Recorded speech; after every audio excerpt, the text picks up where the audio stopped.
Eskerrik asko, gaurko aurkezpena egin baino lehenago, esan nahi dizuet, azkenian, hizketaldia amaituta gero, sorpresa txiki bat izango duzuela Urrezko Zeledonen partetik. Así que geratu momentu batean, azkenian, eta joan baino lehenago, sorpresa txori ikusiko duzue. Besterik gabe. Cuando termine la conferencia, habrá una pequeña sorpresa de parte de Celedones de Oro y queremos que os quedéis un momentito nada más, justo cuando hayan terminado tanto la conferencia como las posibles preguntas y respuestas que se vayan dando, ¿vale? Eskerrik asko. Bueno, buenas tardes a todos. Estamos en la última conferencia del 14º ciclo de conferencias de Celedones de Oro, hoy con Camino Urdiain. Me ha tocado a mí presentarla, cosa difícil, porque tiene un currículum enorme y es muy difícil presentar a Camino, pero bueno, se intentará, ¿vale? Bueno, Navarra, pero ya casi más alavesa de vitoriana que Navarra, llevas aquí más tiempo. Vitoriana de hace 50 años. Bueno, licenciada en Historia y Geografía por la Universidad de Navarra. En el año 75 saca la plaza de la Diputación, transcribiendo las ordenanzas de Álava y recorriendo, por lo tanto, los archivos municipales y de los concejos de la provincia. En el año 78 es nombrada jefa del Servicio de Transcripción y Catalogación de Documentos de Álava y desde el 86 hasta 2002 fue jefa de archivos de la Diputación y, por lo tanto, directora del Archivo del Territorio Histórico de Álava. Y desde 2002 a 2014... jefa del Servicio de Documentación de Juntas Generales y luego en 2014 ya una alegre jubilada. Total. En el ATA, en el Archivo del Territorio Histórico de Álava, bueno, creó proyectos de incrementación del patrimonio documental de la provincia, sobre todo con archivos familiares, y también la Fototeca Provincial, que ahora bueno, está muy en boga, ¿no? Con todas las plataformas que tenemos para poder ver la fotografía de la Diputación. Y, por ejemplo, con los fondos Gerardo López de Greñu, el Sommer Cox, el padre de Alberto Sommer.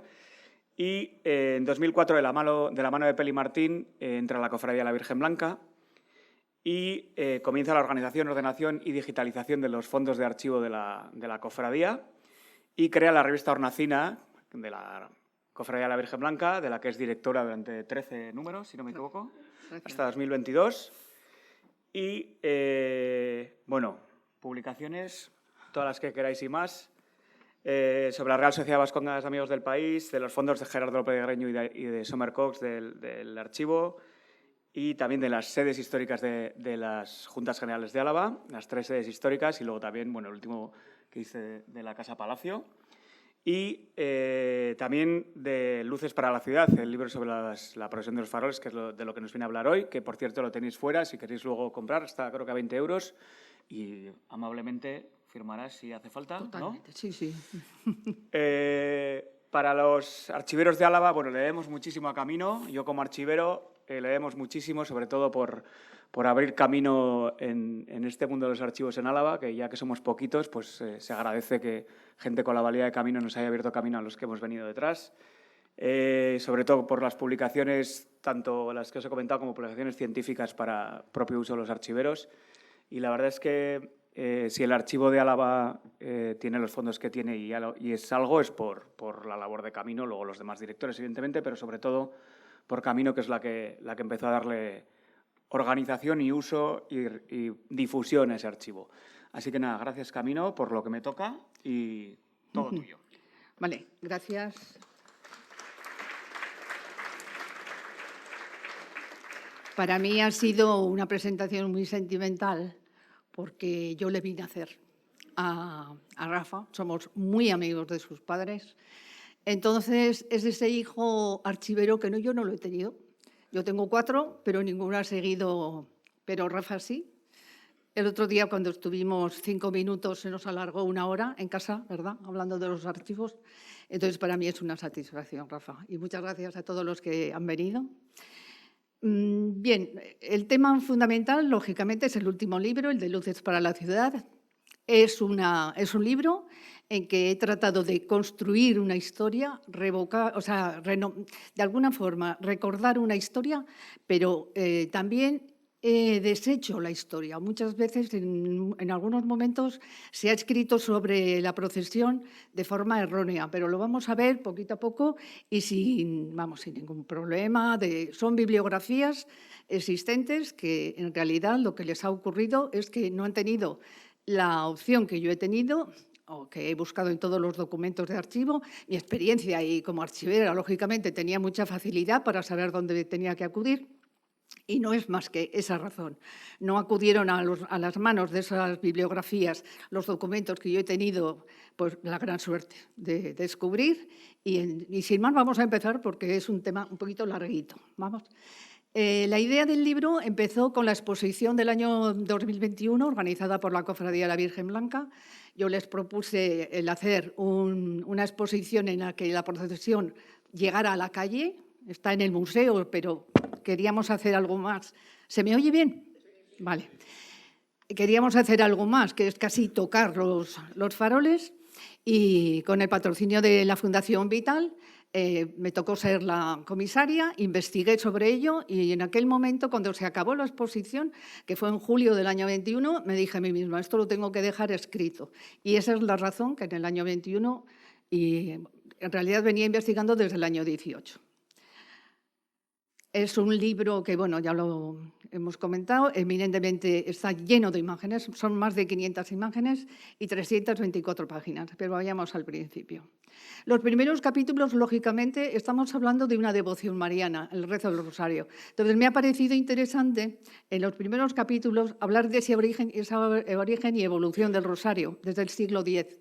La tradición siempre ha puesto que era Santo Domingo de Guzmán, al que se le atribuye la fundación y no es así.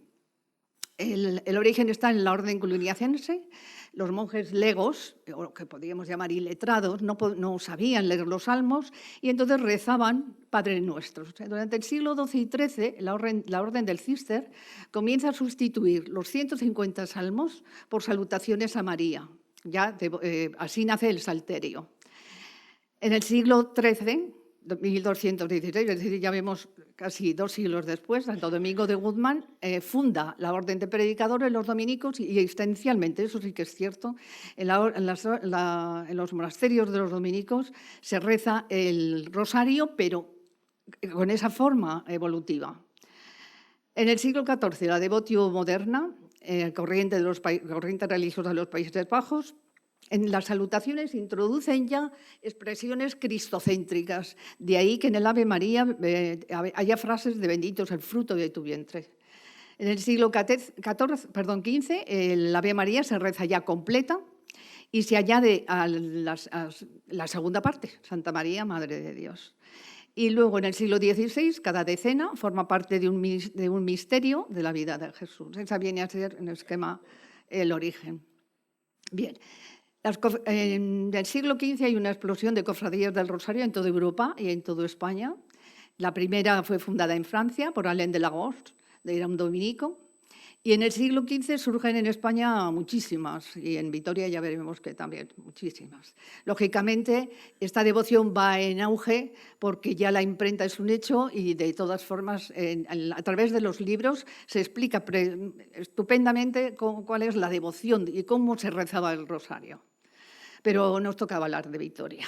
Entonces, la primera cofradía del Rosario de Vitoria es de 1513. Se venera una imagen, la Virgen del Rosario, que fue traída de Flandes en 1510 por Diego Martínez de Maeztu, que era mercader y gestor de la Hacienda Real. Al principio esta imagen la tenía él en su casa, pero de alguna forma se expandió que era una Virgen milagrosa y los que de alguna forma seguían el rezo del Rosario en los dominicos instan para que esa imagen pase al convento de Santo Domingo. Y aquí tenemos una representación, pero esta es una representación del siglo XIX, del pintor Lope de Torre, con la imagen, la imagen es una pequeña imagen, las llamadas de Pupé, de Malinas, son pequeñitas. Esta es la imagen de la que se trajo de Flandes. Esta es la misma, pero como está actualmente, desprovista absolutamente de toda decoración. Y ya tenemos que hablar de que ya en el siglo XVI, bueno, anteriormente la devoción a los rosarios se realizaba dentro del convento, pero ya en el siglo XVI, tras el Concilio de Trento, comienzan a exteriorizarse estos actos religiosos y ya comienzan todas las procesiones, sobre todo en las fiestas locales. Esta imagen, a partir de 1835, primero estuvo en el convento de las Dominicas de Santa Cruz y luego en 1835 pasa a la Colegiata de Santa María. Ya nos toca hablar, lógicamente, un poquito por lo menos, aunque luego veremos que la cofradía se hizo tarde, cargo tarde de la procesión, pero bueno, hablamos muy rápidamente de la fundación de la Cofradía de la Virgen Blanca, 1613, por el gremio de cereros, que además de sus celebraciones anuales, todas esas conmemorativas a la Virgen, lo esencial era la conmemoración del día 5 de agosto, Virgen de las Nieves, y vamos a ver qué es lo que ocurría ya en el siglo XVII. Los cofrades salían en procesión desde la Puerta del Solar, lo vamos a ver un poquito mejor, recorrían la calle Correría y ascendían hacia lo que es el ábside exterior de San Miguel, donde estaba la imagen de la imagen de la Virgen Blanca, la del siglo XIV, la de la Hornacina, que hoy la tenemos en el machón principal, pero desde un principio estaba precisamente en el ábside exterior. Aquí tenemos, normalmente la imagen que llevaban los cofrades era una Virgen en andas, pequeñitas, que también la construyen precisamente para este tipo de actos religiosos, por la calle Correría. Pasan por la portada de San Miguel y entonces delante, la documentación es preciosa. La documentación incluso nos informa de cómo ponían ramas por el suelo, cómo entoldaban el camino que tenía que seguir la procesión, y todo eso se saca a través de los libros de cuentas, porque tenían gastos sobre este tema, ¿no? Y luego, ayer se producía el encuentro entre esta Virgen de las Andas y la Virgen que estaba en la Hornacina, y ayer se celebraban pues, bailes típicos del momento. Me ha parecido interesante ponerles a ustedes esta imagen, porque esta imagen es como si la Virgen tuviera ojos y fuera humana. Esto es lo que vería por aquel tiempo. A la izquierda Villasuso, se posicionan ustedes donde estaba antes, ¿no? A la izquierda Villasuso, portal de San Bartolomé, la sala concejo y cárcel, Portal del Rey, Convento de San Francisco, Hospital de Santa María de Cabello y Camino Real de Postas. Esto es lo más importante, que es una imagen que está al pie del Camino Real de Postas y, por tanto, podía ser venerada por toda la persona que entrara y saliera de Vitoria, no solamente los ciudadanos, sino todo aquel trajinero, comerciante que pasara. Por eso se considera que la Virgen Blanca es una imagen pública, prácticamente pública. Y como les digo, una enfrente a la otra, se levantaba un árbol, que se le ponían cazoletas de aceite, se iluminaba y alrededor el baile. Vamos a hacer un repaso de la cofradía muy rápido. En 1700, junto a la cofradía, se van haciendo otras cofradías que tenían misiones concretas. En 1731 se inaugura, o bueno, se crea, la Cofradía de la Cuarta Función. Vamos a quitar este letrero. Que era la encargada de organizar la novena y el Rosario de la Aurora. A finales del siglo XVIII entra la cofradía en una gran crisis. No cabe la menor duda que los acontecimientos del momento, guerra de la Convención, independencia, la propia desamortización, los cultos van a volver otra vez a quedar relegados en el interior del templo de San Miguel y sobre todo en todas las capillas que ocupó, que ese es otro tema que tengo trabajado, pero eso es objeto de otra conferencia. Bien, en el año 1000, vamos a dar saltos, porque la historia de la procesión es un poquito larga. En 1822 la Virgen Blanca es declarada patrona de Vitoria. En sesión municipal, el 31 de julio de 1822, el ayuntamiento proclamó el patronato civil. Pasarían 99 años después para ser considerada patrona canónica, ¿vale? Y el acuerdo dice que se guarde, cumpla y ejecute en todas sus partes, señalando como patrona de la ciudad a Nuestra Señora de las Nieves en el día 5 del próximo mes. Bien, avanzamos en el siglo XIX, continúa la crisis. Aquí les pongo, revisando las listas de cofrades, en el año 36 solamente había 14 cofrades. En el año 40 cuando ya han acabado la Primera Guerra Carlista, vuelven a tener un poquito de auge. Y de esta fecha nace que al salir la iglesia de San Miguel se baile el primer zorchico serio del país. Este es el origen, ¿vale? Y luego en el año 50, creo que anda por ahí mi nieto, en el año 50 la cofradía está formada por 36 hermanos y hermanas. Bien.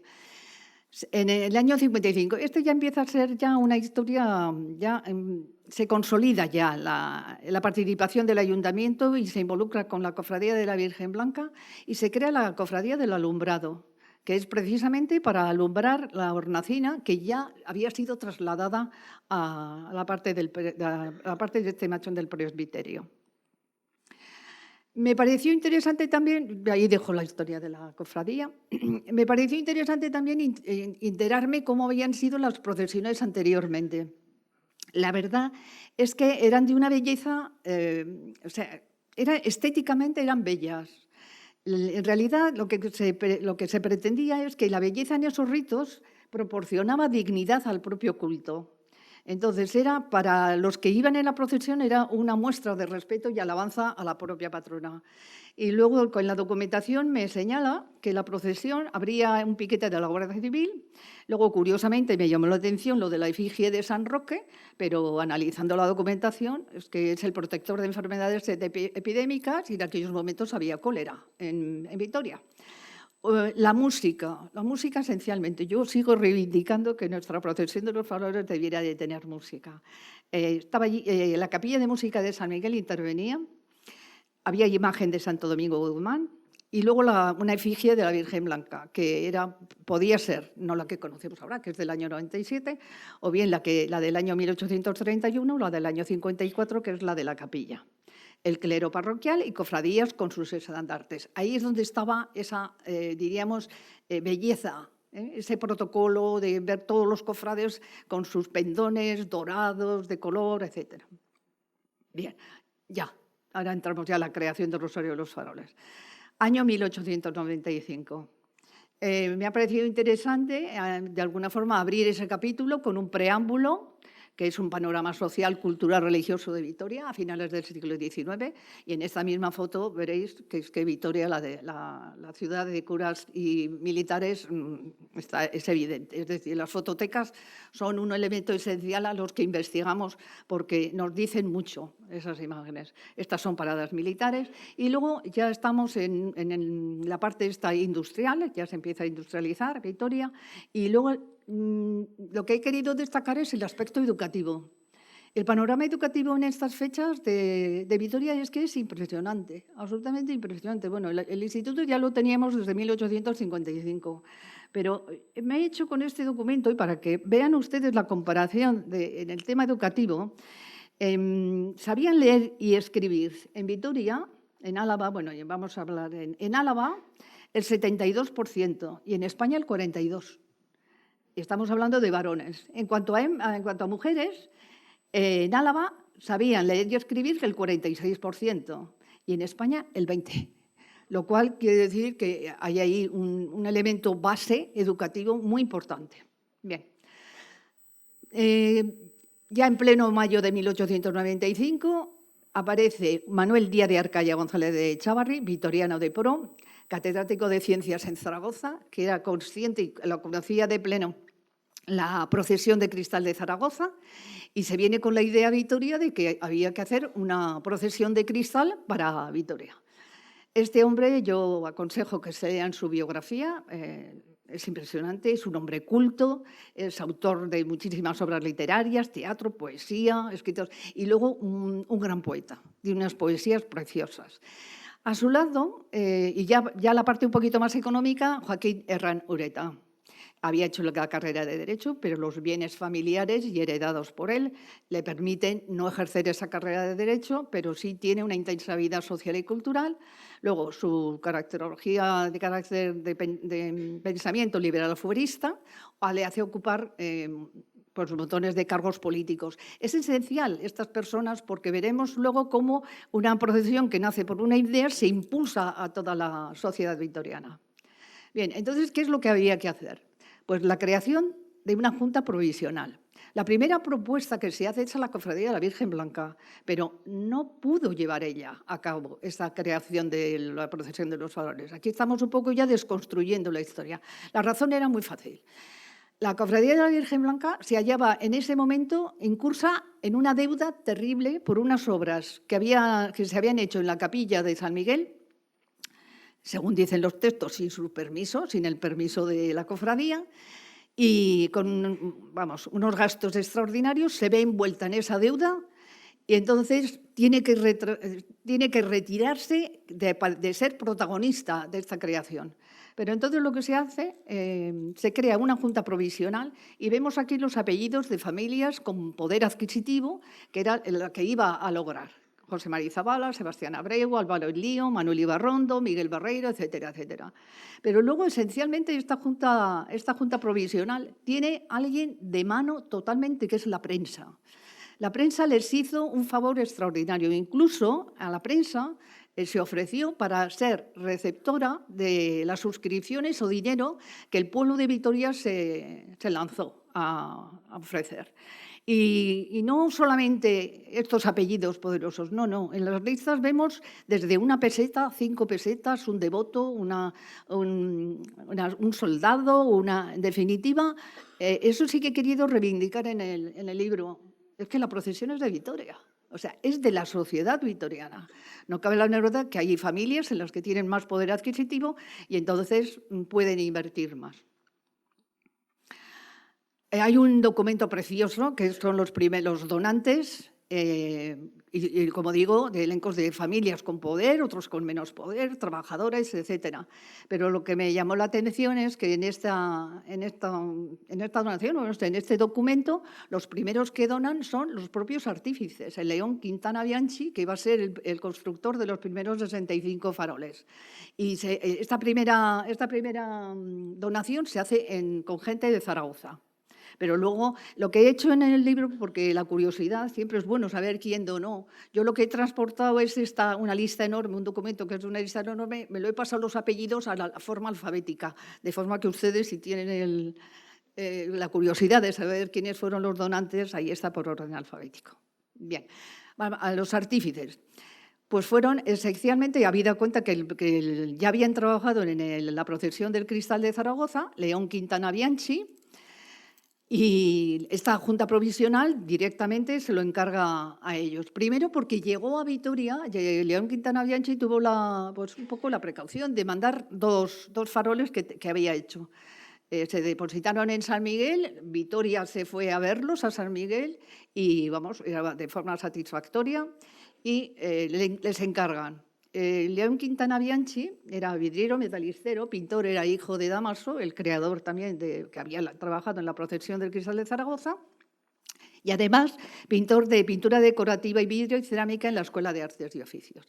Y luego, con él a su lado, estaba Ricardo Magdalena Tabuenca. Es un personaje, es arquitecto municipal de Zaragoza y un personaje absolutamente importante en Zaragoza desde el punto de vista de su obra arquitectónica. Crea los edificios más importantes de carácter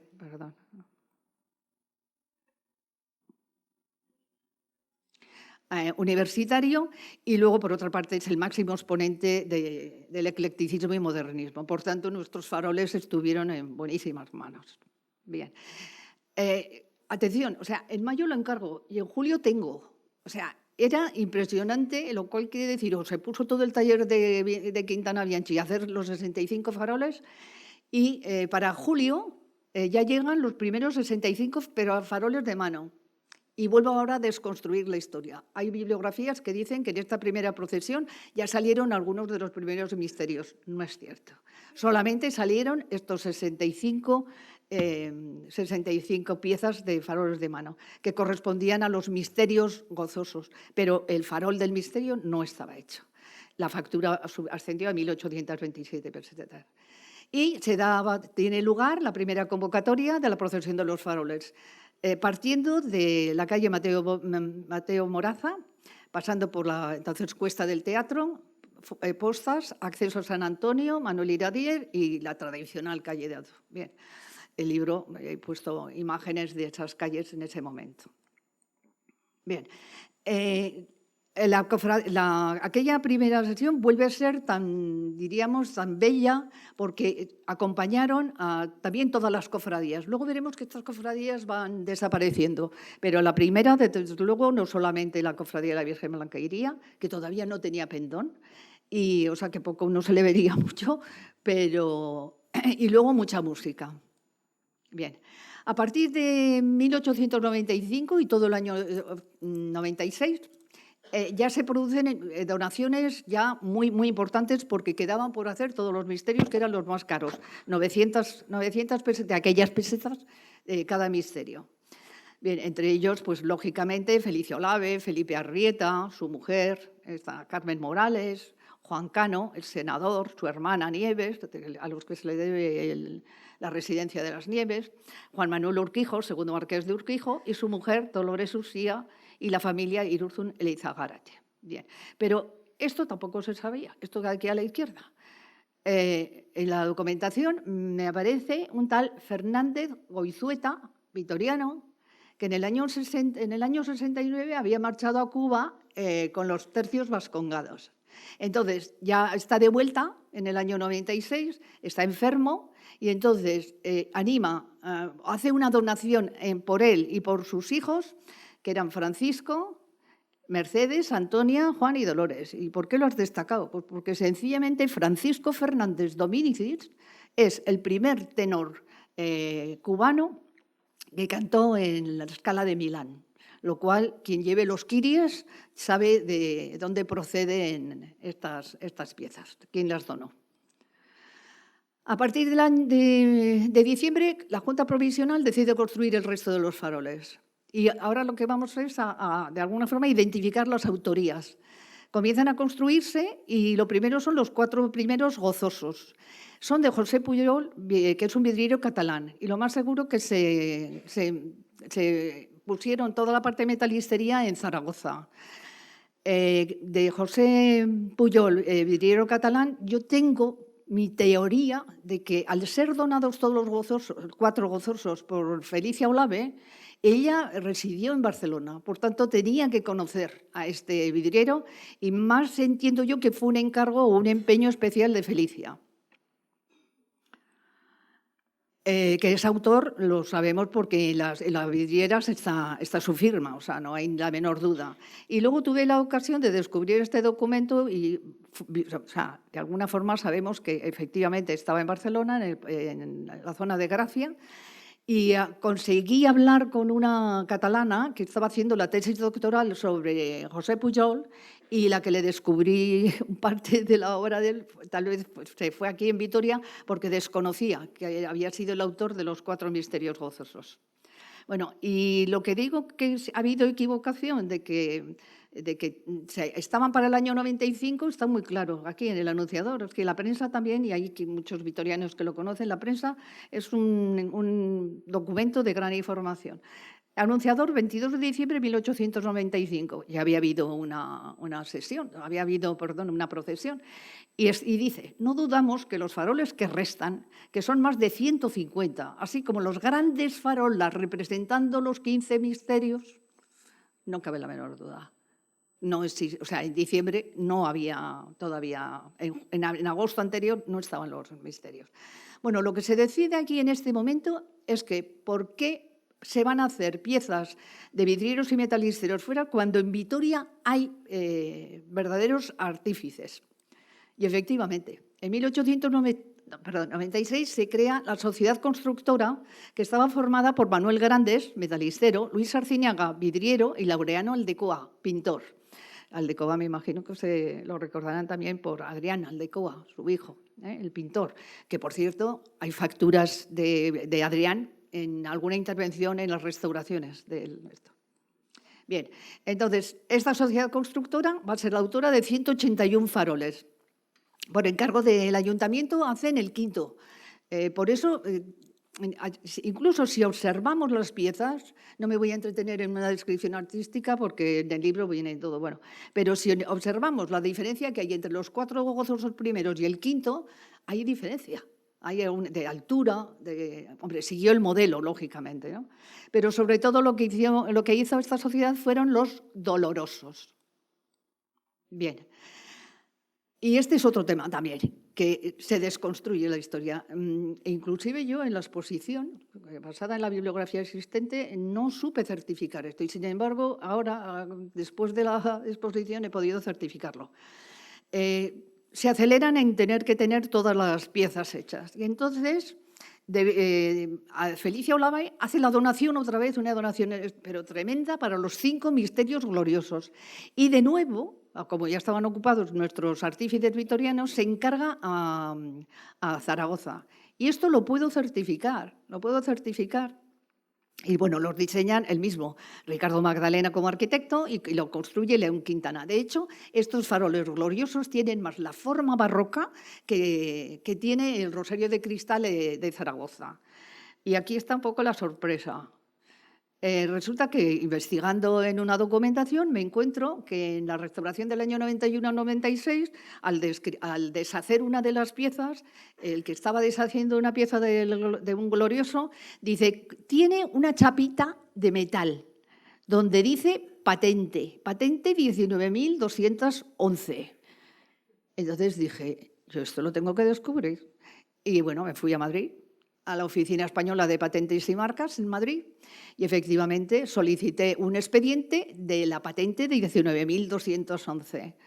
Se me digitalizó y cuando llegué aquí a Vitoria es un expediente precioso, maravilloso. Este expediente lo que explica León Quintana, porque es de León Quintana, un sistema nuevo, novedades que él aplicaba en los nuevos faroles que les llamaban. La patente era patente para la fabricación de faroles de lujo dedicados al culto y lo firmaba el 15 de junio de 1896. Es precioso este documento porque de alguna forma nos ayuda a saber toda la metodología de tipos de vidrios, formas de pintar, precioso. Y esto sí que es absolutamente novedoso. Aquí estaba la plaquita. Como yo he tenido ayuda en el museo, mi buen José Antonio, cofrade colaborador en el taller, le dije, José Antonio, sé mis ojos en el museo. Y por favor, búscame una plaquita de metal en los gloriosos. Y efectivamente la localizó. Este es el glorioso, está en esta banda, ven aquí. Y esta es en una fotografía que le hicimos. Bien, luego la parte que esta no me voy a entretener, lógicamente en el libro lo que hago es un catálogo general de las piezas. Es esencial que todo museo tenga sus piezas catalogadas y de cada una de las piezas lo que trabajo es la simbología religiosa, le doy la fecha exacta, los artífices, el costo que tuvieron cada una de las piezas en el momento de construcción, lógicamente, quiénes habían sido los donantes, hago una descripción material de la pieza, de estos templetes de estilo neogótico al barroco, etcétera, y luego me entretengo en la iconografía, que de alguna forma hago lectura de estas iconografías de los misterios a través de los textos bíblicos. Yo no sé si voy muy deprisa y me están siguiendo. ¿Me siguen? Bien. Lógicamente, también en las piezas es de destacar cómo existen huellas de los donantes. Es decir, son estas letras que indican los donantes. Se puede identificar muchas de ellas. Y la pena es esta, la de los kiries, que solamente me he encontrado la de Antonia, y eran 5 hermanos. Y yo entiendo que es una... Esta mañana me entrevistaban y yo decía, es que la procesión del farol es un milagro que exista. Porque supongo que en alguna de las restauraciones los vidrios estarían rotos y se sustituyeron por piezas de vidrio, pero sin hacer la grabación de los nombres. Pero como los tengo identificados, las letanías y eso, en cualquier momento la cofradía, si tiene dinero, se podría volver a poner en esas letanías o en esas piezas los nombres de los donantes. No es muy importante, pero bueno. Bien, también en el libro me ha parecido interesante porque la procesión no solamente son los faroles, sino que son otras piezas, como son la Virgen Blanca, que fue donada por Felicia Olave, de la cual he hecho un estudio histórico-artístico, como saben ustedes, fue donada al pueblo de Vitoria el 4 de agosto de 1897 y luego su autor. Esta imagen se logró hace 3 años o 4, cuando pedí un artículo para la revista Hornacina a una profesora de la Universidad de Navarra y ella consiguió esta imagen de la familia Font. Actualmente le taparíamos esto, porque está ahí con el cigarrillo, eso sería tapado. Bien, y luego he ido trabajando esta pieza porque lo que sí se sabe es que la guarda y custodia de esta imagen entre el año 1897 y 1907, es decir, 10 años, estuvo en el ayuntamiento. Bien, entonces yo decía, algo tuvo que pasar. Entonces me metí de lleno con los expedientes del archivo municipal y efectivamente allí descubrí, porque ellos me decían, Camino, ¿y este carro de qué puede ser? Y digo, pues ese es el primer carro en el que se depositó la Virgen en la procesión. Fue el único elemento que desde el principio iba sobre ruedas. Bueno, el primer año no. En 1897 no, lo llevaron los bomberos y fue tal el bamboleo de la imagen que se pararon a la mitad de la procesión y dijeron que no la movían ya más. Entonces se hizo este carro metálico. Interesante, además. Y luego se hizo algún otro más que está documentado en el libro para meter las luces. Y luego muy interesante me pareció cuando descubrí que el arquitecto municipal, como la imagen tenía que estar en un lugar, pues lógicamente, no de culto, sino una imagen con criterio de respeto, hizo estos planos para ponerla, la imagen, en la sala de comisiones. Este proyecto no se llevó a cabo. Entonces, ¿qué pasó? Pues que Felicia Olavés se enfadó porque este proyecto no se fue y entonces ella decide que le deje el ayuntamiento la posibilidad de decidir ella dónde va a ir la imagen. Y decidió en 1908 que fuera el Asilo de las Nieves, donde ha estado hasta el año 1993 y desde 1993 hasta la actualidad en el Museo de los Faroles. Curiosamente también, otros que han escrito antes nos dan muchas señales. Por ejemplo, José María Sedano, cuando le encargué también otro artículo de la Virgen Blanca para la primera revista, creo que fue en el año 2010, le dije, ¿me puedes hacer? Y, sí, por supuesto. Y a lo largo del texto me hablaba de la cuna, la cuna en la que era transportada la Virgen desde el asilo provincial hasta la Virgen Blanca. Y entonces, hasta el museo, para salir en la procesión todos los años. Entonces me acuerdo que hablé con Ricardo, nuestro abad, y le dije, Ricardo, hay una cuna por ahí. Y bueno, estuvimos indagando en unas habitaciones que hay en el museo, ahí estaba todo lleno de cosas y Ricardo dijo, vamos a limpiar todo esto a ver si sale la cuna. Y la cuna salió. La cuna está ya, son dos palos verticales, uno transversal y luego arriba y abajo curvos para apoyar la cabeza y la bola está del mundo. Bien. Otra de las piezas que lógicamente he trabajado, Santo Domingo de Guzmán. Esto tengo que dar las gracias a la comunidad de dominicas del convento de Santa Cruz. Me han abierto sus puertas. Bueno, ahora estoy con ellas trabajando. Y hay una pieza del siglo XVII, otra para ser vestida y la que sabemos, estas lo más seguro que en alguna de ellas también desfiló desde 1895, incluso antes, que decíamos que desfilaba. Y esta de 1921, Casa Pellanir, una vez más, las propias fotos no lo certifican.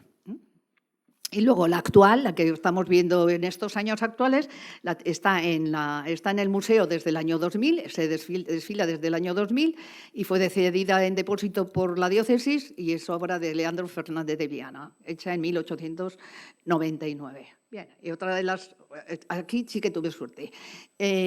Otra de las piezas, la carroza, me pareció interesante. Y un poco como ratón de archivo, me fui a un fondo especial, que era el fondo Upright, y allí estaba todo el expediente de la construcción de esta maqueta. Muy bonito expediente también. El impulsor fue el obispo José Cadena Eleta, con planos de Juliana Price. Y quien lo hace es, curiosamente, el hijo de León Quintana Bianchi. Se hace en Zaragoza también. El costo del farol fue, digo muchas más cosas, pero bueno, el costo del farol fueron 6.000 pesetas y 1.000 pesetas la carroza. Bien. Esta carroza solamente salió desde 1910 a 1914. Lógicamente se dejó de salir en la procesión porque se habían suspendido las obras de la catedral y no iba a salir una carroza de lo que pretendía ser lo que se había parado, lógicamente. Como se reanudan en el año 46, vuelve a salir desde el año 48 al 68. Esta es una imagen de la maqueta de la catedral en el museo, vamos, lo que era el almacén, y esta es una toma actual, está en la catedral.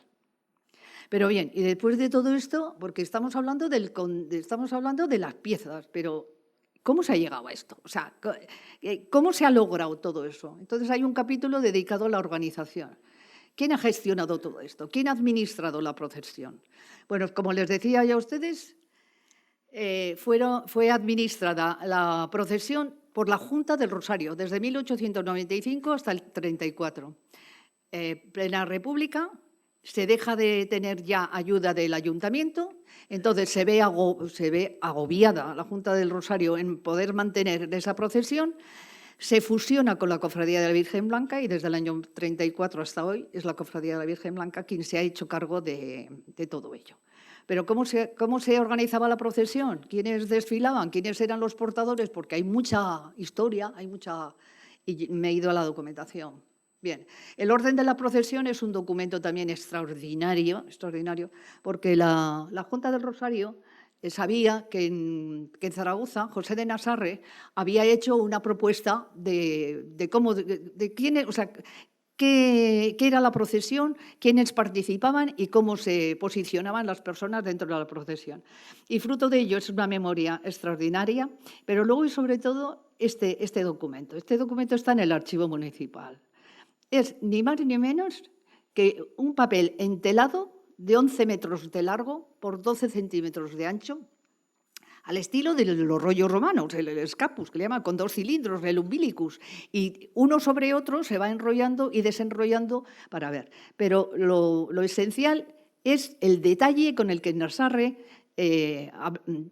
dibujó todas las secciones, o sea, cada una de las cofradías que debía ir, al lado de qué misterio, cómo era incluso para identificar las cofradías, dibujaba el estandarte.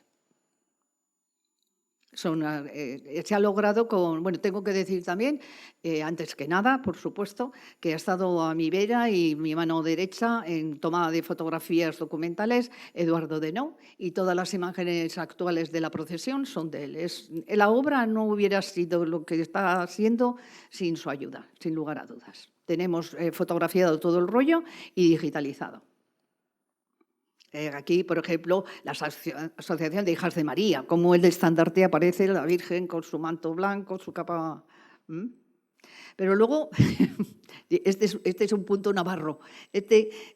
Investigando, indagando, resulta que me encuentro con que en Pamplona un rollo también, pero esto ya es que ese era el colmo, porque mientras Nasarre lo hace de forma gráfica, o sea, más que esquemática, por así decirlo, resulta que en Pamplona me encontré un rollo que había sido creado y dibujado en el año 1897 por Aniceto Lagarde Carriquiri, era ingeniero, que había ido a Zaragoza, había visto la procesión del cristal y se dedicó, cuando llegó a Pamplona, a dibujar lo que había visto. Total, 1.800 figuras. Este documento lo pueden ver ustedes a través de la página web de la universidad en la sección de patrimonio. Es precioso, precioso. Bien, ¿quiénes participaban en los portadores? Pues no sé ni el tiempo que llevo, madre mía. A ver, los portadores, las primeras procesiones eran llevadas por militares, los cuerpos de infantería, caballería, artillería, cuerpo de ingenieros, y eran necesarios un total de 247 soldados. La razón fundamental es que Nasarre indica que era preferible que fuera el estamento militar porque eran jóvenes que podían soportar el peso. Hay que darse cuenta que ahora vemos carrozas que van arrastrándose, pero todos los misterios se llevaron hasta el año 31 en hombros. Entonces, tanto por la fortaleza física como por esa, diríamos, educación que tenían en la marcha, hacía la procesión muy bella, y entonces eran los militares. Sin embargo, duró poco esa situación, ya a partir del año 1901 la Junta de Rosario decide que había que cambiar paulatinamente a esos portadores por otro tipo de personas como participantes en la Sociedad Católica de Obreros, porque lo que deseaban era que la participación tuviera más carácter popular y sobre todo basada en la devoción a la patrona. Y así va, hay una evolución. En los años 31 al 33 de la República no sale la procesión y en el año 34 es cuando les he dicho que se fusiona la Junta del Rosario con la Cofradía de la Virgen Blanca, y ante la falta de ayudas institucionales, entonces lo que se hace es una nueva campaña o llamamiento a la responsabilidad individual y llaman a las familias para vincularse, es decir, que pagando una cantidad se quedaban vinculados a unos determinados faroles. Las convocatorias, también hablo bastante en el libro, bueno, no me voy a extender, ha habido 9 modificaciones, pero curiosamente son modificaciones que afectan a la estructura urbanística. Cuando en el año 22 se cambia es porque se va a construir correos, y entonces la procesión que de Mateo Moraza bajaba por la Cuesta del Teatro tiene que cambiar y sale por donde sale hoy. Sin embargo, luego volvió, luego en los años sucesivos, del 28, una vez construido Correos, volvió a salir por esto.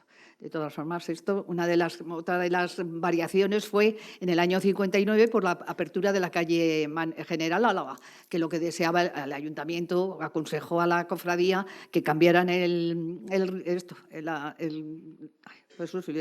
itinerario, pero con el afán de que la gente, quien presenciaba y quien vieran las obras que se estaban haciendo.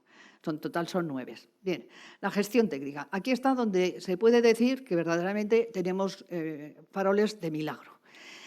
La documentación me ha aportado que desde el año 1900, es decir, 5 años después de construirse, ya se estaban restaurando, ya se estaban de alguna forma deteriorando los faroles. Pero es que es razonable, es que la materia la que es el vidrio y el metal, o sea, estaba absolutamente, son materiales que pueden ser efectivamente muy deteriorados por cualquier uso, bueno, tanto el bamboleo que tenían, pero sobre todo hay elementos como el alumbrado.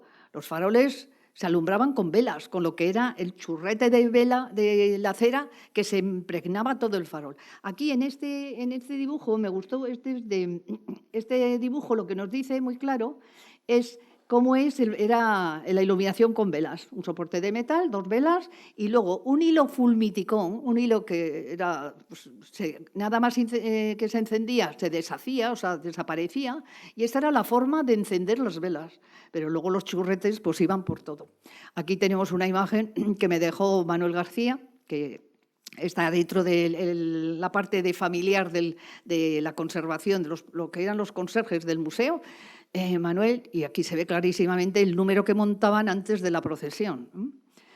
Facturas, montones. Y aquí les he puesto esta foto, que se ve aquí muy bien, cómo efectivamente todos los faroles, hasta el año 31, se llevaban en andas, una plataforma de metal, soportada por elementos metálicos, y había 4 personas las que lo llevaban, pero otras 4 a su alrededor para sustituir. Se necesitaban 8 para cada uno de ellos.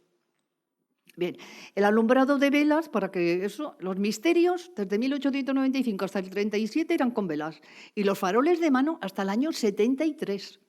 Con lo que llevaba eso, una vez acabada la procesión, de limpiarlos y de todo. Bien. Con lámparas de carburo, los misterios se iluminaron desde el año 37 al 55. Esta era la lámpara, abajo hay una piedra de carburo de calcio, arriba es agua que va cayendo, moja la piedra de carburo, sale el gas y entonces en la parte de arriba se pone la llama y es lo que ilumina. Y esto ya es lo moderno. Aquí tengo que dar las gracias a Jesús Miguel García, que son cofrades, y a todo el equipo de Gerardo, José Antonio, etcétera, porque han hecho toda la iluminación de LED de 2000. Y este gráfico es de Jesús. El sistema de desplazamiento es precioso, hay documentación preciosa, desde estas ruedillas, bueno, las primeras eran de hierro, luego toda la documentación que hay cuando les pusieron el caucho, la goma. Y esto da de sí también el montón de intervenciones y restauraciones para la conservación. Como les he dicho, desde el año 1900 hay facturas. Desde el año 1900 ya tenemos al de Coa, a Manuel Grandes, sobre todo este vidriero, que era Juan Francisco Ortiz de Villalba, donde curiosamente dice punto todo lo que estaba restaurando, todo lo que hacía en las piezas. Y luego me ha parecido interesante una intervención singular. Yo no sé si ustedes, yo hace muchos años que vivo ya en Vitoria, pero yo cuando veía la Gran Cruz y las columnas de la fe, todas adornadas, maravillosas, yo creía que habían sido así de toda la vida. Pues no. Cayó en mis manos esta fotografía del Archivo Municipal y me encuentro que la Gran Cruz es esto, un palito, o sea, es un farol de mano. Y la columna de la fe, otro palito, o sea, otro palito, no, un soporte, ¿no? Se llevaban a mano. Entonces me empezó a cuadrar la documentación que yo tenía recogida de que en el año 43, no sé por qué, Ajuria había hecho una donación terrible de material metálico, había ofrecido a sus obreros, y entonces es que lo que pasó fue esto, que en realidad con la donación que hizo la empresa Ajuria, que donó todo este material metálico, se hizo todo este trabajo de adorno barroco e inclusive se logró poner 4 faroles al estilo de lo que son los carrozas de las procesiones, propiamente. Estas se hicieron en Vidrieras de Arte de Bilbao, que también encontré el expediente. Esto es del año 43.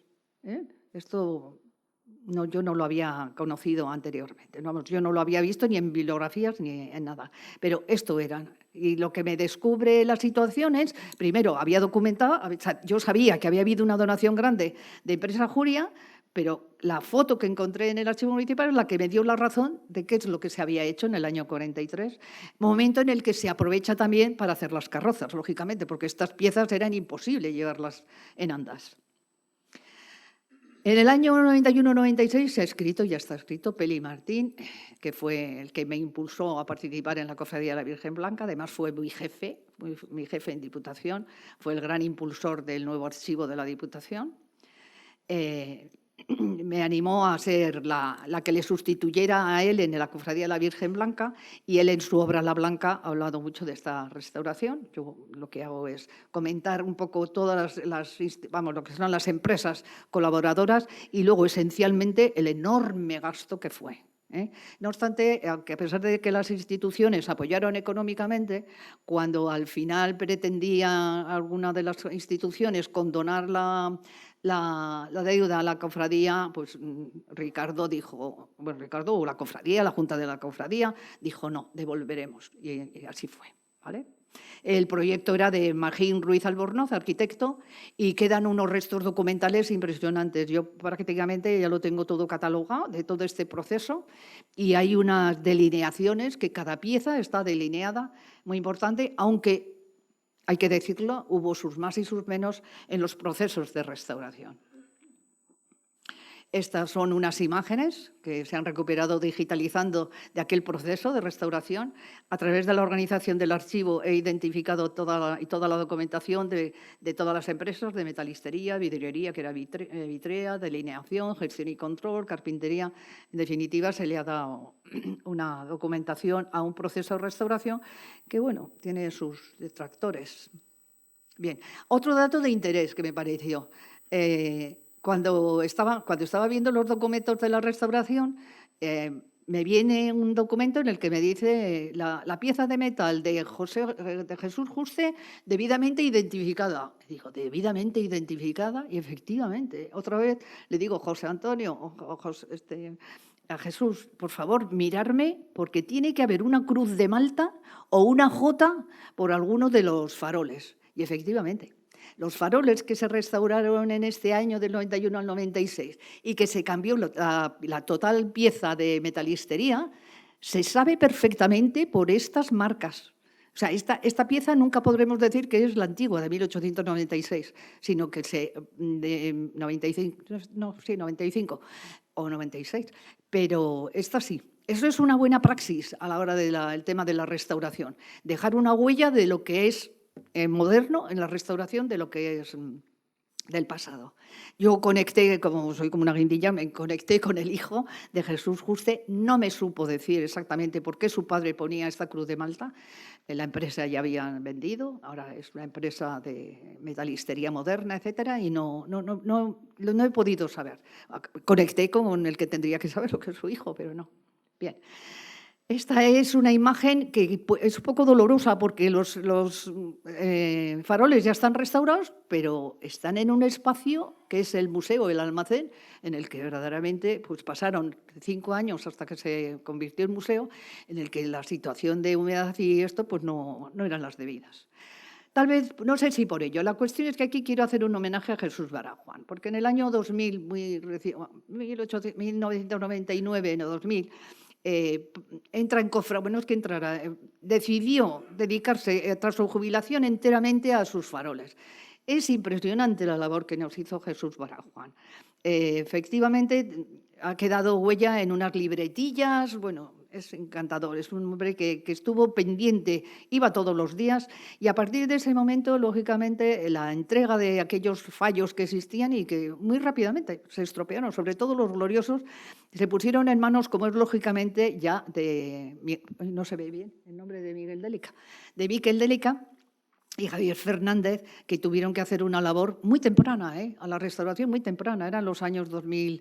Estas son unas imágenes que me ha cedido Miquel, ha habido mucha colaboración, ha sido un trabajo muy agradable, pero porque también he tenido, no había un no, cuando yo pedía algo no había ningún no, ¿no? Y entonces todas estas imágenes son de Miquel, que le conocéis muy bien todos, por supuesto.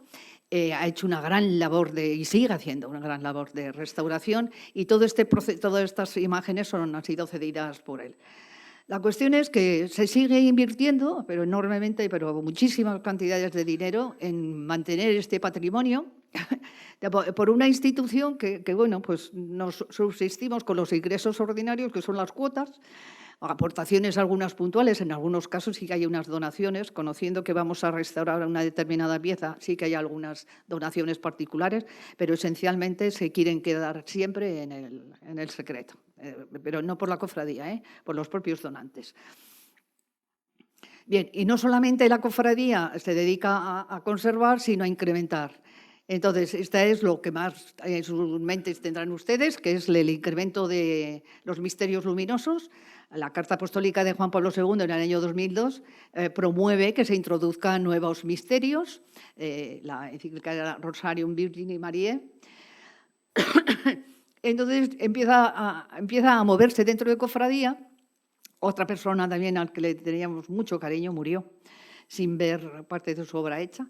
En 2007 Jesús María González realiza los primeros diseños. En este concepto de que como ya no había dinero no podíamos hacer 5 faroles para cada uno de los misterios luminosos, pero sí una pieza que en su base o en su formato tuviera ese concepto de pentágono de 5 y en cada cara uno de los misterios de los luminosos, ¿no?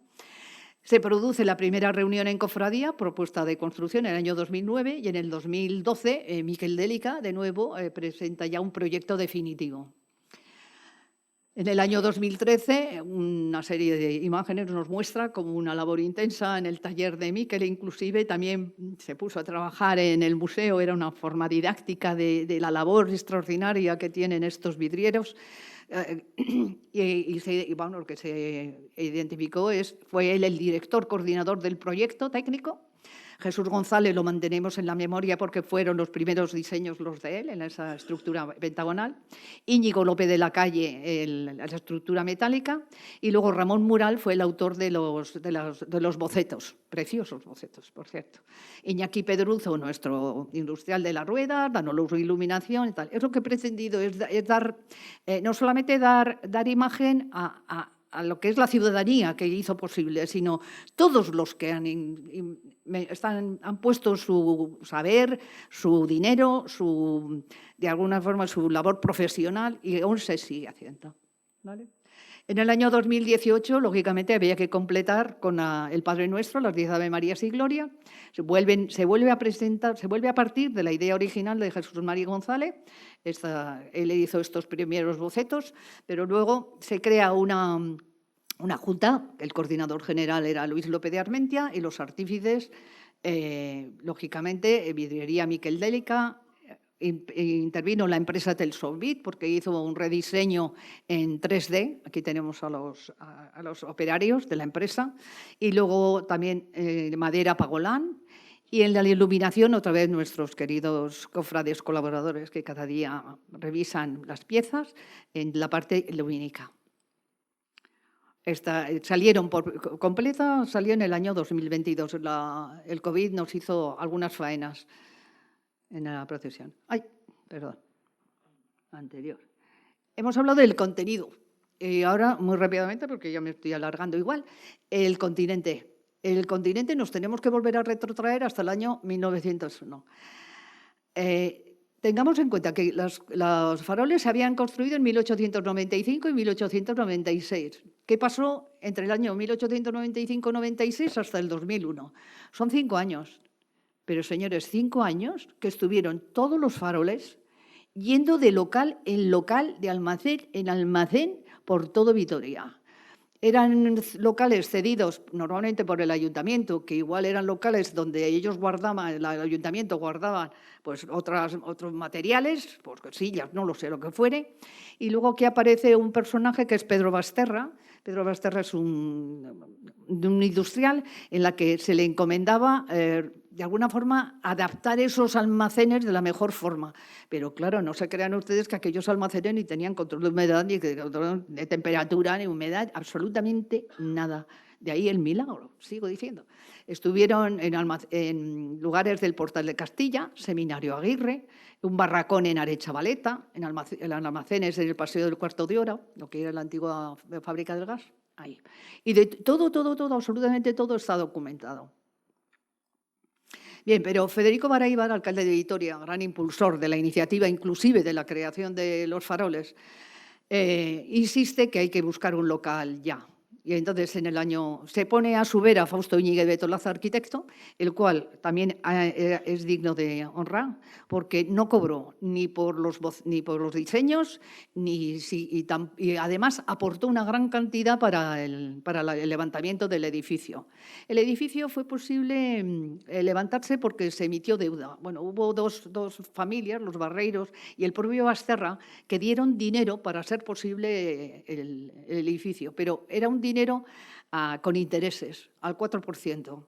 Entonces, esta deuda en la que contrajo la Junta del Rosario, hasta el año 1934 se estuvo pagando todo ese dinero. Luego la familia Pray condonó la deuda en el año 34, lo que faltaba lo dejó. Es precioso el expediente que hay en el archivo municipal, donde están, lo mismo que hice con la Casa Palacio, que hice una historia constructiva o arquitectónica de un edificio, he querido hacerlo con el museo. Entonces ahí preciosos, perdón, me sale esto por mover tanto, lo que hago es describir plano a plano todas estas, cómo se forman estas cruz latina, la cruz griega, cómo la última planta era una casa, etc. Y hay alzados preciosos, todos firmados por Fausto Íñiguez de Betolaza. Eso se describe en la obra muy detenidamente. Lo curioso es que lo que ahora para nosotros es la zona de administración, antes era la casa del conserje. Y aquí es donde quiero hacer otra vez un homenaje a la parte humana. Me ha parecido, o sea, yo creo que es lo que hay que destacar, que las personas están en medio de estos patrimonios, siempre hay personas. Habrá dinero, pero hay personas. Entonces, en este caso, rindo mi homenaje a todos los conserjes, que eran personas que habitaban en esta última planta, desde el año 1901 a 1984, pero eran ellos y eran ellas, porque las esposas, las mujeres, trabajaban igual más. Ellos normalmente tenían otro oficio, lo cual quedaba en las manos de ellas, sobre todo lo que era la limpieza de los cristales, etcétera, etcétera. Y luego lo que describo bien es la casa que tenía. Bien, como tal edificio, pues claro, hasta en el año 84 hubo un corrimiento del pavimento, pero luego estamos en el año 2000 y el año 2000 el museo no, es que era almacén. O sea, lo que hay que hablar es de un almacén hasta el año 2000. Entonces, como ven, en la parte de arriba está toda tapiada, lo que estaba en una situación crítica era todo el tema del tejado, y aquí ya hace un proyecto, precioso proyecto, de rehabilitación para ser museo en el año 2000 el arquitecto Luis López de Armentia, también cofrade. Estas son las imágenes de que se nos ha quedado este museo. Como ven, toda la parte de arriba quedó libre de todos esos muros. Ahora no sé si han ido últimamente ustedes al museo, yo les lo aconsejo. Nuestros colaboradores han conseguido no solamente iluminar esta parte de aquí, sino que han hecho un sistema de iluminación de todos los faroles que están arriba. Es precioso. Cuando viene alguna visita, lo que se hace es el encendido, como en el Rocío, puede ser en Sevilla, pues se hace lo mismo. Entran las visitas a oscuras y entonces le dan que también es un tema que otra vez hay que rendir homenaje a los colaboradores que a cambio de su tiempo están todos los días de 11 a 1 enseñando y guiando a las visitas que vienen. Esta es una bella imagen de, como les digo, vuelvo a insistir, Eduardo Denó ha estado siempre a mi lado para obtener todas estas imágenes. Y luego en el 2014 y 2015 creo que había muchas barreras arquitectónicas. Para entrar se tenía que entrar por un lateral del portón grande. Entonces, de nuevo, el ayuntamiento cede un local por espacio, no sé si son 50 años, no me acuerdo ya en este momento. Y aquí se ha hecho un área de tipo cultural para conferencias, lo que pasa es que es muy pequeñito, es relativamente pequeño, y una tienda más que tienda, pues recuerdos que se pueden llevar las personas que nos visitan, y la entrada, que es totalmente libre de barreras arquitectónicas. Con todo esto y la colaboración de todos y todas y todos los que han intervenido desde el punto de vista técnico, desde el punto de vista personal, desde todo punto de vista, itinerario, etcétera, se ha conseguido un museo en el que se está hablando ya de 35.000 visitas al año. Lo curioso es que hay gente de Vitoria que no lo ha visto. Y cuando entran, dice, pues, pero yo siendo de Vitoria no he conocido esto. Pues no has conocido, y entonces yo por eso les animo a que verdaderamente les visiten.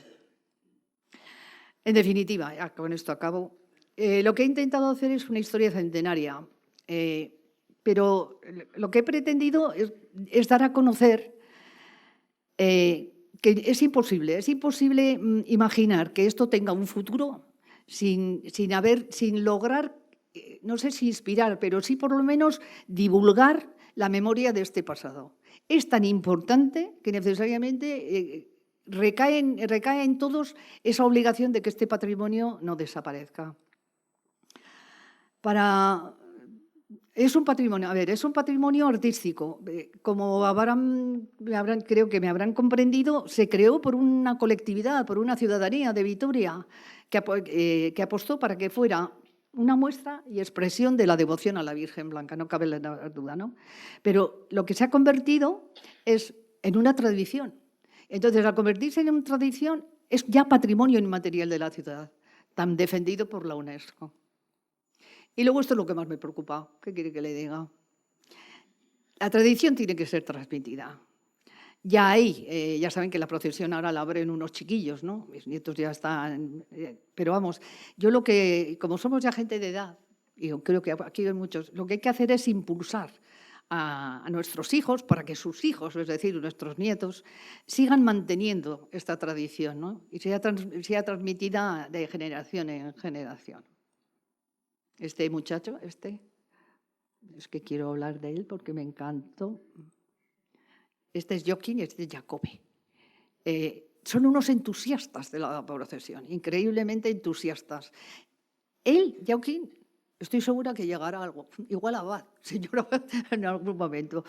De verdad que te llena cuando quieres algo vamos, que siga en el tiempo, el tener a estos niños que van con tanta ilusión, pues verdaderamente llena de esperanza, ¿no? Y esta es la historia. Igual me he pasado.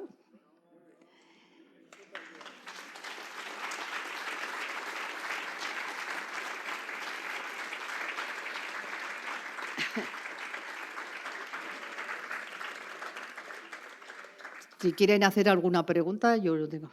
¿Sí? Buenas tardes. Enhorabuena, Camino. Mira, cuando he leído entre los donantes de los 1800 y pico el nombre de Manuel Grandes, sí, me ha venido una anécdota a la memoria. Pues allá por la década de los 80 había un empresario madrileño muy importante que había que hacer gestiones de la Caja Vital y se llamaba Manuel Grandes. Cuando me preguntó ¿dónde viene usted? De Vitoria. ¿De Vitoria? Si allí vivió mi bisabuelo, si mi bisabuelo fue famosísimo en Vitoria y tiene no sé qué, no sé cuánto y tal y cual.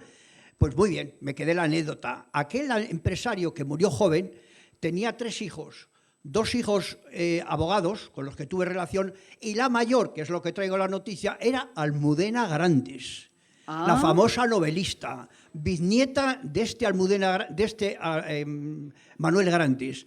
Esta Almudena, cuando venía por Vitoria, orgullosamente decidió varios en el canciller Ayala, me parece, y decía, estaba orgullosa de ser bisnieta de Manuel Grandes, uno de los buenos donantes de la Cofradía de la Virgen Blanca. Constructor. Sí. Pues nada, le diremos a Almudena Grandes que venga, que compre esto, que se lo firmo. Vamos a hacer más preguntas. Eso sí, vamos a darle un fuerte abrazo a la ponente.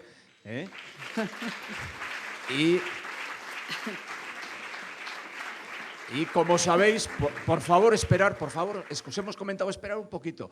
Como sabéis, después de la conferencia, todos los ponentes en nuestros ciclos de conferencias adquieren la condición de socios de la institución Celedones de Oro.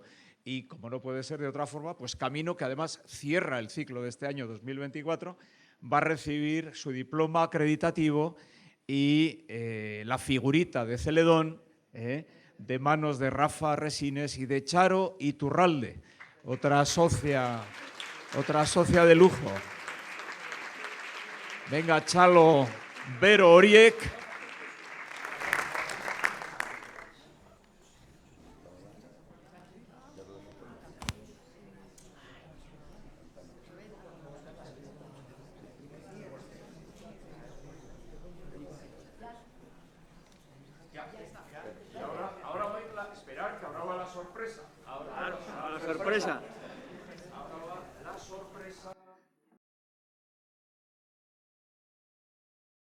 Y vamos a asistir ahora al estreno de esta obra de Jesús Mari Alegría Pintu, que se ha querido titular Egun berri bat, un nuevo día. Lo cierto es que la música ha sido adaptada a diversos ritmos y en los arreglos ha intervenido, además, el propio Sabin Salaberry. Y como veremos, se van a escuchar distintas versiones de la composición y para la instrumentación han colaborado José Mari Bastida Txapi, Chistulari, al que antes hemos podido escuchar, y Pablo García de Eulate, hombre que se mueve como nadie en el jazz. Además, las letras originales en castellano han sido traducidas al euskera por José Mari Vélez de Mendizábal, presidente de la Asociación Celedones de Oro. Y todos ellos, como decíamos, Celedones de Oro, quieren testimoniar de esta manera su agradecimiento.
legean, konpuspa gabiltza aurragoro olazean. Itxaso haurdi, modalerosa, umezurtzez bada, gazeguna ofiura.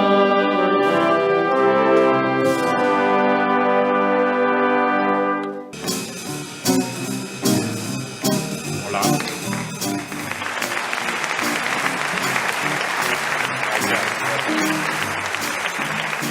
Jàmm ak salaam ci àdduna ñu bëggante te jàppante demante demalante waaw paz amor fraternidad igualdad para todo ser humano.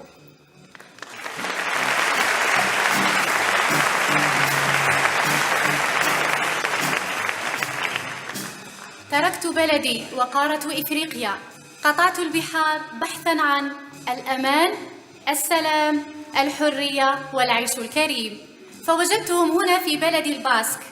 وجدت شعباً رائعاً فاتحاً يديه لكل الشعوب بكل حب، شعب معطاء متعاون ومتكافل. هناك مثل يقول: لا أحد يستطيع عزف سيمفونية لوحده، فهي تحتاج إلى فرقة لتعزفها. Dejé mi país, el continente africano. Crucé los mares en busca de seguridad, paz y dignidad.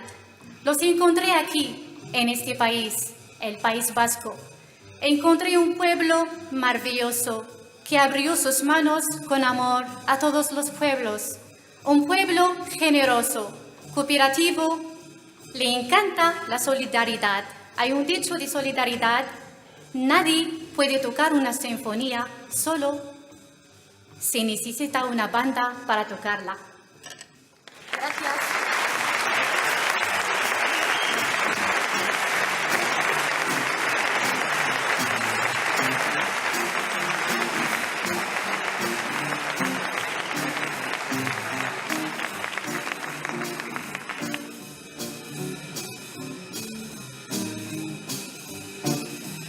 De la hermosa luz de un nuevo amanecer, los niños y las niñas cantan, juegan entre sí.